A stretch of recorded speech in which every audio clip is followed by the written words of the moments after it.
Од 2019 година до денот кога Ивана решила да си го одземе нејзиниот и животот на нејзината 6-годишна ќерка Катја била малтретирана од нејзиниот сопруг Стојанчо Јовановски, за кого обвинителството сега бара притвор.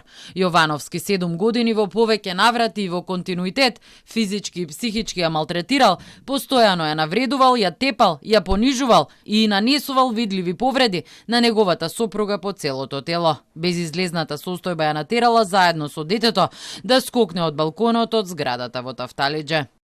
Овие настани сега починатата, но и очевици и други сведоци ги пријавувале во надлежните институции.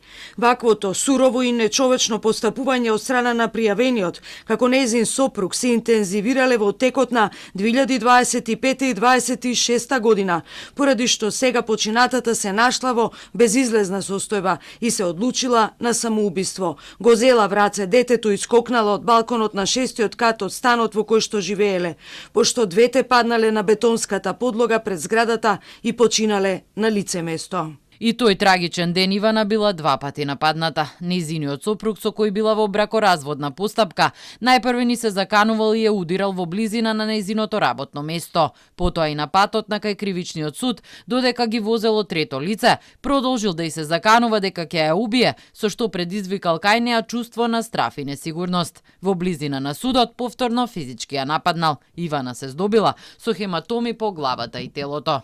Откако од училиште ја зеле 6-годишната ќерка, сведокот ги однел до домот за оштетената да се спакува и да ја носи кај мајкај.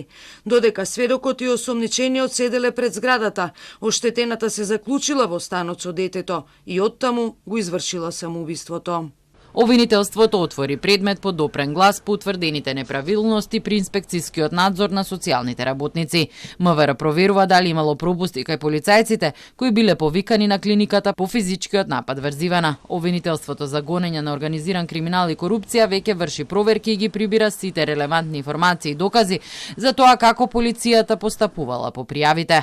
Јовановски досега беше во краткотраен притвор и се гони за наведување за сторување на самоубиство, нанесување на телесни повреди поврзани со семејно насилство и загрозување на сигурноста.